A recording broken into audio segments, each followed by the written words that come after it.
नमस्कार दोस्तों, स्वागत करता हूं आज की इस वीडियो में। अगर आप भी इस बार इंटर का एग्जाम देने वाले हैं और आपका भी सब्जेक्ट अगर केमिस्ट्री है और 6 फरवरी को आपका भी केमिस्ट्री का पेपर है, तो आज का यह वीडियो उन सभी स्टूडेंट के लिए काफ़ी ज़्यादा महत्वपूर्ण होने वाला है। इस वीडियो में आपको हम 70 प्रश्न बतलाने वाले हैं और इस 70 प्रश्न को आपको हर हाल में रट के जाना है। ये बिहार बोर्ड खुद जारी किया है सारा क्वेश्चन, वो सभी क्वेश्चन आपको हम करवा रहे हैं, तो आपको याद करके ही जाना है इन सभी प्रश्न को, क्योंकि जो बिहार बोर्ड जो खुद जारी करता है उससे बहुत सारे क्वेश्चन एग्जाम में टकराता है। ठीक है, तो चलिए क्लास को स्टार्ट करते हैं। आज का पहला प्रश्न देखिए, जो भी स्टूडेंट पहली बार है इस चैनल पर, चैनल को जरूर सब्सक्राइब कर लीजिएगा और वीडियो को जरूर लाइक कर दीजिएगा। देखिए पहला प्रश्न क्या है, निम्नलिखित में कौन रवादार ठोस पदार्थ का उदाहरण है इनमें से। चार ऑप्शन देखिए, रबर, कांच, प्लास्टिक, बर्फ। सही जवाब का हो जाएगा बर्फ। ठीक है, बर्फ आपका बिल्कुल राइट आंसर हो जाएगा। दूसरा क्वेश्चन देखिए, और बार बार एग्जाम में प्रश्न ये पूछा जाता है, क्वेश्चन है फलक केंद्रित घनाकार इकाई सेल में परमाणुओं की संख्या कितनी होती है। इसकी संख्या 4 होती है, सभी स्टूडेंट को याद होना चाहिए। ठीक है, अगला क्वेश्चन देखिए, NaCl यानी सोडियम क्लोराइड, इस क्रिस्टल की संरचना होती है, इसकी संरचना कैसी होती है, फलक केंद्रित होती है। क्या, फलक केंद्रित, ऑप्शन नंबर बी बिल्कुल सही जवाब हो जाएगा। और चैनल को जरूर सब्सक्राइब कर लीजिएगा जो भी नए स्टूडेंट है। अगला है, सरल घनीय जालक में संकुलन क्षमता कितनी होती है। सरल घनीय जालक की संकुलन क्षमता कितना होता है, 52% होता है। सभी स्टूडेंट ध्यान में रखिएगा, कितना होता है, 12%। अगला देखिए 52%। अगला क्वेश्चन देखिए, निम्नलिखित में से किस प्रकार के घोल में प्रासरण की क्रिया नहीं होगी। सभी स्टूडेंट ध्यान में रखिएगा, आइसोटोनिक विलयन में, आइसोटोनिक विलयन में प्रासरण की क्रिया नहीं होती है। ठीक है, अगला क्वेश्चन देखिए, अगला क्वेश्चन है आपका, किसी तनु विलयन के वाष्प दाब का अपेक्षिक अवनमन विलयन में उपस्थित अवाष्पशील विलय के मोल प्रभाज के बराबर होता है। तो इस कथन को क्या कहा जाता है, इस कथन को कहा जाता है राउल का नियम। रावल का नियम, क्या, रावल का नियम कहा जाता है, रावल का नियम। ठीक है, चलिए अगला क्वेश्चन देखिए। अगला क्वेश्चन आपका है, एक विलय जिसका विलयन में संयोजन या वियोजन नहीं होता है, उसे वांट ऑफ गुणांक, उसका वांट ऑफ गुणांक का मान कितना होता है, 1 होता है। कितना, 1 हो जाएगा। अगला क्वेश्चन है, अगला क्वेश्चन देखिए, द्रवित NaCl के वैद्युत अपघटन से कैथोड पर निम्नलिखित में से कौन मुक्त होता है। राइट आंसर हो जाएगा आपका सोडियम मुक्त होता है। क्या, सोडियम आपका राइट आंसर हो जाएगा, ऑप्शन नंबर बी। ठीक है, अगला क्वेश्चन देखिए, अगला क्वेश्चन है आपका, फैराडे के विद्युत विच्छेदन के प्रथम नियमों को निरूपित करने के लिए निम्नलिखित में से कौन सा समीकरण इनमें से है। सही जवाब आपका हो जाएगा M = CZT। क्या, M = CZT। अगला क्वेश्चन देखिए, निम्नलिखित में से कौन सी अभिक्रिया एनोड पर संभव इनमें से नहीं है। सही जवाब आपका हो जाएगा ऑप्शन नंबर आपका डी नंबर बिल्कुल सही जवाब हो जाएगा, इनमें से कोई नहीं, यानी कि ये सभी अभिक्रिया जो है वह एनोड पर संभव है, तीनों का तीनों। अगला क्वेश्चन है, निम्नलिखित में से किस वैद्युत अपघट्य केक विलयन का विशिष्ट चालकता सबसे कम है। इनमें से किस वैद्युत अपघट्य केक विलयन का विशिष्ट चालकता सबसे कम होता है। राइट आंसर हो जाएगा आपका 0.002 नॉर्मलता का, ऑप्शन नंबर बी आपका राइट आंसर हो जाएगा। अगला क्वेश्चन है, अभिक्रिया, इस अभिक्रिया जो दिया गया है 2A बराबर यानी 2A रिएक्शन करके B के लिए वेग का निरूपण निम्नलिखित में से किसके द्वारा होगा। तो इस वेग का निरूपण किसके द्वारा होगा, -1/2 D of A/dt, option number आपका सी नंबर राइट आंसर हो जाएगा। अगला है, किसी अभिक्रिया का वेग स्थिरांक निम्नलिखित में से किस प्रकार से यह निर्भर करता है। ये किसी वेग अभिक्रिया का स्थिरांक किस पर निर्भर करता है, ये ताप पर निर्भर करता है, option number A right answer हो जाएगा। अगला है, इनमें से कौन सी प्रथम कोटि की अभिक्रिया कह रहा है, नहीं है, प्रथम कोटि की अभिक्रिया इनमें से नहीं है, तो ऑप्शन नंबर आपका ए ही राइट आंसर हो जाएगा, ये प्रथम कोटि की अभिक्रिया नहीं है। अगला क्वेश्चन देखिए, जल में हाइड्रोजन और क्लोरीन की अभिक्रिया होती है सूर्य प्रकाश की उपस्थिति में और HCl का निर्माण करता है, तो इसमें कोटि इसकी क्या होगी, ये शून्य कोटि हो जाएगी, इसकी कोटि ऑप्शन नंबर डी। अगला है, अधिशोषण की प्रक्रिया होती है, अधिशोषण की जो प्रक्रिया है वह पृष्ठीय घटना होती है। अगला देखिए, दूध है, दूध जो होता है क्या होता है, दूध आपका जल में परिक्षेपित वसा है, परिक्षेपित जल में परिक्षेपित वसा है। अगला क्वेश्चन देखिए, क्वेश्चन आपसे पूछा जा रहा है निम्नलिखित में कौन वैद्युत अपघट्ट फेरिक हाइड्रोक्साइड सेल को स्कंद में सबसे कम प्रभावी इनमें से है। राइट आंसर आपका हो जाएगा ऑप्शन नंबर ए K3FeCN का होल 6 आपका राइट आंसर हो जाएगा। अगला क्वेश्चन देखिए, किसी रासायनिक अभिक्रिया में उत्प्रेरक का क्या काम है, उत्प्रेरक का काम होता है सक्रियण ऊर्जा को घटा देना। अगला देखिए, निम्नलिखित में से किस धातु को साइनाइड विधि द्वारा प्राप्त किया जाता है, उस धातु का नाम है सिल्वर। क्या, सिल्वर आपका राइट आंसर हो जाएगा। अगला देखिए, निम्नलिखित में से किसके द्वारा अभिधमन भट्ठी में लौह ऑक्साइड का अवकरण होता है, तो ये इस कार्बन के द्वारा होता है, कार्बन, ऑप्शन नंबर डी। अगला है, वैद्युत अपघटन पर आधारित किसी अशुद्ध धातु के शोधन की प्रक्रिया क्या कहलाती है, तो इसे कहा जाता है वैद्युत शोधन। क्या, वैद्युत शोधन, ऑप्शन नंबर आपका ए नंबर राइट आंसर हो जाएगा। निम्नलिखित में से किससे तांबा धातु का निष्कर्षण होता है, तो CuFeS2 आपका राइट आंसर हो जाएगा, ऑप्शन नंबर सी। अगला क्वेश्चन, निम्नलिखित में कौन हाइड्रोजन बंध नहीं बनाता है, इसके लिए ट्रिक बतलाएं FON, ये जिसमें रहेगा वह हाइड्रोजन बंध बनाएगा। फॉर एग्जाम्पल देखिए, FON देखिए, NH3 में N है तो यह हाइड्रोजन बंध बनाएगा, H2O में O है तो ये भी हाइड्रोजन बंध बनाएगा, HCl में इन दोनों में से कोई नहीं तो ये हाइड्रोजन बंध नहीं बनाएगा, और HMsF है ये हाइड्रोजन बंध बनाएगा। तो आपसे पूछा जा रहा है हाइड्रोजन बंध नहीं बनाता है तो HCl आपका नहीं बनाता है। ठीक है, अगला क्वेश्चन देखिए, उत्कृष्ट गैसों के वाह्यतम सेल का इलेक्ट्रॉनिक विन्यास कितना होता है, इसका इलेक्ट्रॉनिक विन्यास NH2 NP6 हो जाएगा। ठीक है, अगला, निम्नलिखित में से कौन सबसे प्रबल ऑक्सीकारक है, इनमें से प्रबल ऑक्सीकारक फ्लोरीन हो जाएगा, F2। अगला है, S8 में सल्फर की ऑक्सीकरण संख्या कितनी होती है, 0 होती है, कितनी होती है, 0 होती है, ऑप्शन नंबर आपका डी हो जाएगा। निम्नलिखित युग्मकों में संक्रमण तत्व इनमें से कौन है, यानी डी ब्लॉक के तत्व इनमें से कौन कौन है, तो कॉपर और आयरन ये डी ब्लॉक के तत्व यानी संक्रमण तत्व है। निम्नलिखित में से कौन आयन प्रतिचुंबकीय है, प्रतिचुंबकीय जो होता है आपका स्कैंडियम होता है, Sc3+ स्कैंडियम। वेनेडियम यानी परमाणु क्रमांक Z, वेनेडियम भी लिखा, वेनेडियम वह परमाणु क्रमांक इसका 23 है, इसका इलेक्ट्रॉनिक विन्यास कितना होगा बताइए, जोड़ के बताइए, इसका इलेक्ट्रॉनिक विन्यास कितना हो जाएगा, ऑप्शन नंबर आपका सी हो जाएगा, 23 हो जाएगा इसका। 1s2 2s2 2p6 3s2 3p6 4s1 3d4, बिल्कुल आपका सही जवाब हो जाएगा ऑप्शन नंबर सी। ठीक है, अगला देखिए, निम्नलिखित में कौन लेंथेनाइड तत्व है, लेंथेनाइड श्रेणी की तत्व इनमें से कौन है, राइट आंसर आपका हो जाएगा ऑप्शन नंबर क्या, ऑप्शन नंबर आपका हो जाएगा ऑप्शन नंबर ए, क्या, CD हो जाएगा, CD ऑप्शन नंबर ए आपका राइट आंसर हो जाएगा। ठीक है, देखिए इलेक्ट्रॉनिक विन्यास 30 का आपका ये नहीं होगा, अगर गिनिए 2 2 4 4 6 10 10 2 12 6 18 19 4 23, ये 3D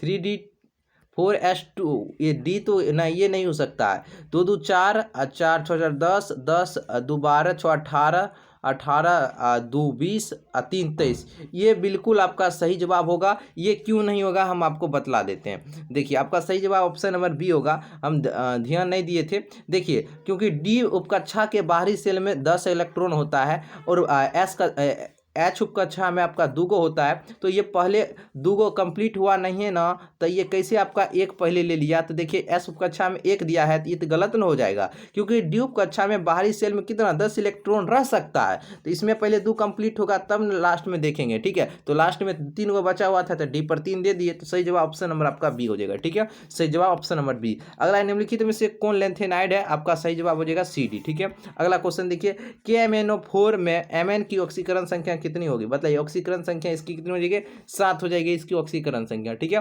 बिल्कुल ऑप्शन नंबर आपका क्या हो जाएगा, सी नंबर आपका राइट आंसर हो जाएगा। अगला देखिए, NiCO होल 4 में प्रसंकरण इसका क्या होगा, इसका प्रसंकरण आपका कितना हो जाएगा, इसका प्रसंकरण आपका sp3 हो जाएगा और sp3 हो जाएगा। इसकी समन्वय संख्या कितनी, इस यौगिक का, इस कंपाउंड का, ये जो उपसंयोजन यौगिक है इसमें Cr की क्रोमियम की उपसंयोजन संख्या कितनी हो जाएगी, सभी स्टूडेंट ध्यान रखिएगा, इसका 6 हो जाएगा उपसंयोजन संख्या। अगला देखिए, अब देखिए इसमें ये और ये अभी ये उपसंयोजक यौगिक और ये यौगिक दोनों आपस में जब किस प्रकार दोनों संबंधित है, ये दो है आपका आयनन विभव से समावयव है। इन दोनों का जो आयनन विभव है ना, आयनाइजेशन पोटेंशियल, तो ये दोनों का आयन विभव ये दोनों समान है, इसीलिए ये दोनों क्या है प्रकार एक दूसरे से संबंधित है। अगला है क्लोरोफॉर्म है। क्लोरोफॉर्म आपका क्या है, ये प्राइमरी हैलाइड है, प्राइमरी हैलाइड। एथिल ब्रोमाइड की अभिक्रिया सोडियम धातु से शुष्क ईथर में कराने पर बनता है, इसमें ब्यूटेन प्राप्त होता है, क्या ब्यूटेन। अगला देखिए, निम्नलिखित में से कौन एलील हैलाइड है, एलील हैलाइड इनमें से कौन है। देखिए CH2 CH single one CHCl CH3 हो जाएगा ऑप्शन नंबर सी। अगला ये जो अभिक्रिया है तो इसमें हैलोजन अम्ल की अभिक्रिया का घटता हुआ क्रम इनमें से कौन सही हो जाएगा। पहले HI होगा, उसके बाद HBr, उसके बाद HCl हो जाएगा ऑप्शन नंबर बी। अगला क्वेश्चन है आपका, जल एथिल क्लोराइड को AgCN के साथ गर्म करते हैं तो मुख्य प्रतिफल इनमें क्या प्राप्त होता है, इसमें एथिल आइसोनाइड प्राप्त होता है, ठीक है। अगला निम्नलिखित में से किसका द्विध्रुव आघूर्ण सबसे अधिक है, तो CH2Cl2 का द्विध्रुव आघूर्ण सबसे अधिक हो जाएगा। अगला है, ईथर में केंद्रीय ऑक्सीजन परमाणु का प्रसंकरण क्या हो जाएगा, इसका प्रसंकरण आपका sp3 हो जाएगा। अगला प्रश्न है आपका, फॉर्मल CH3 MgBr के साथ अभिक्रिया करके क्या बनाता है, ये बनाता है आपका क्या C2H5OH बनाता है, ठीक है। अगला क्वेश्चन, इसका IUPAC नाम क्या होगा, इसका IUPAC नाम आपका क्या होगा, जल्दी से बताइए। इसका IUPAC नाम आपका हो जाएगा option number A propanol, isopropanol हो जाएगा ऑप्शन नंबर ए हो जाएगा। अगला है, प्राइमरी अल्कोहल के ऑक्सीकरण के बाद पहला यौगिक प्राप्त क्या होता है, इसमें बनता है पहला यौगिक एल्डिहाइड बनता है। अगला क्वेश्चन है, निम्नलिखित में से किसे ल्यूकास अभिकर्मक कहते हैं, ल्यूकास अभिकर्मक जो कहते हैं अनाज ZnCl2 एवं सांद्र HCl को ल्यूकास अभिकर्मक कहा जाता है। परिशोधित एस्पिरिट में क्या रहता है, इसमें रहता है 95.5% एथिल एल्कोहल रहता है। एल्डिहाइड एवं कीटोन का सामान्य सूत्र क्या होता है, इसका सामान्य सूत्र CnH2nO होता है। अगला क्वेश्चन है, निम्नलिखित में से किसके साथ केनिजारो अभिक्रिया होती है, केनिजारो अभिक्रिया आपका होती है HCOOH के साथ। अगला है, CH3CHO का IUPAC नाम क्या है, इसका IUPAC नाम आपका क्या होता है, एथेनल। क्या नाम है इसका, एथेनल IUPAC नाम हो जाएगा एथेनल। अगला है, कार्बोक्सिलिक अम्ल का क्रियाशील मूलक क्या होता है, कार्बोक्सिलिक अम्ल का क्रियाशील मूलक C डबल बॉन्ड आपका O हो जाएगा, बिल्कुल ऑप्शन नंबर आपका ए नंबर राइट आंसर हो जाएगा।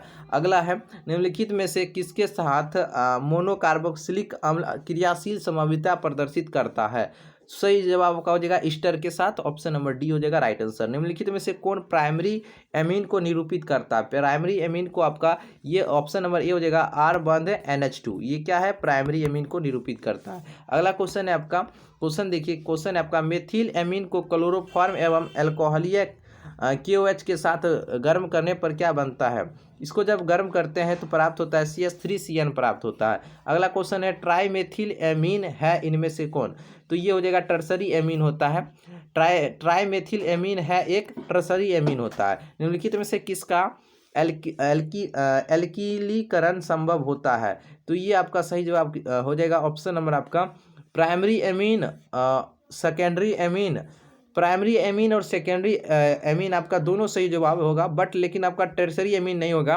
देखिए ये जो बिहार बोर्ड इंटरनेट में मॉडल पेपर जारी किया है इसका क्वेश्चन है, इसलिए गलती हो सकता है, तो इसमें आप ए और बी दोनों याद रखिए, क्योंकि बोर्ड में एक आध क्वेश्चन मिस हो सकता है, ठीक है।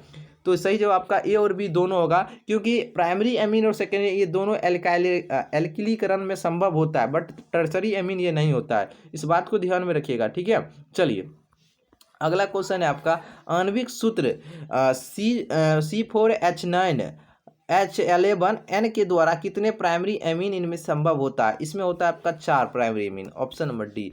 अगला है, एसीटोनाइट्राइल है इनमें से क्या है, ये आपका एथेनाइट्राइल होता है, एथेन नाइट्राइल, ऑप्शन बी। निम्नलिखित में से कौन मोनोसेकेराइड इनमें से है, मोनोसेकेराइड इनमें से कौन है, गैलेक्टोस हो जाएगा मोनोसेकेराइड। अगला, न्यूक्लिक अम्लों में निम्नलिखित में से कौन सा कर्म इनमें से रहता है, इसमें रहता है फॉस्फेट, भस्म और शर्करा।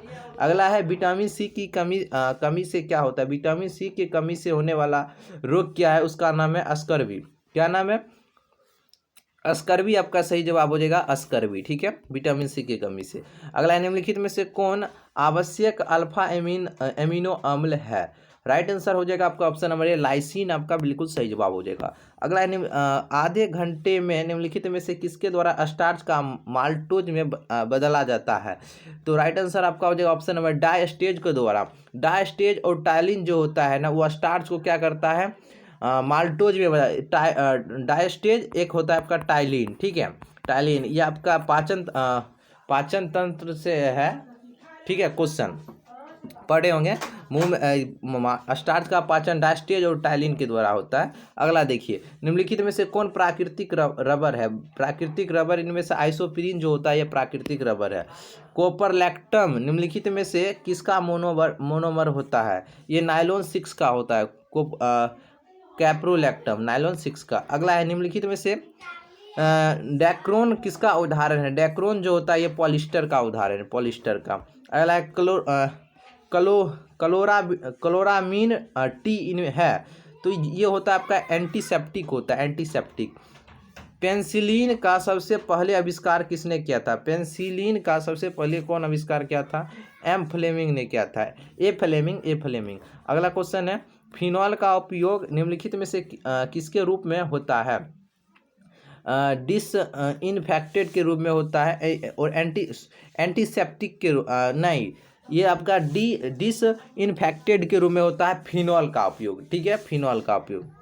अगला क्वेश्चन देखिए, मॉर्फिन एक है, जो मॉर्फिन जो आपका क्या है? मॉर्फिन एक आपका क्या होता है? एनाल्जेसिक है, ये एनाल्जेसिक है। ऑप्शन नंबर आपका बी नंबर सही जवाब होगा। वीडियो अच्छा लगा हो तो लाइक कर दीजिएगा। इसका हम आपको पीडीएफ बतला देते हैं। इसका पीडीएफ कहाँ पर दिया जाएगा? इसका पीडीएफ टेलीग्राम पर दिया जाएगा। टेलीग्राम ग्रुप का नाम क्या है? जो इस चैनल का नाम है NEE ऑफिशियल 3M, वही टेलीग्राम ग्रुप का नाम है। जाइए ज्वाइन हो जाइए। इसका हम पीडीएफ दे देते हैं, एक बार पीडीएफ रीड कर लीजिए, सभी क्वेश्चन को अच्छे तरीके से याद कर लीजिए। आपका 35 प्रश्न आपके परीक्षा में 100% टकराएगा और 35 में 70 में 35, आप 35 में 35 सही करके आइएगा, ठीक है। सभी प्रश्न को एक बार देखते चलिएगा, उसी में आपको हम इतना रिवीजन करवा देंगे, सभी क्वेश्चन आपको याद हो जाएगा, ठीक है। तो आज के लिए इतना ही, फिर मिलते हैं हम लोग नए वीडियो में।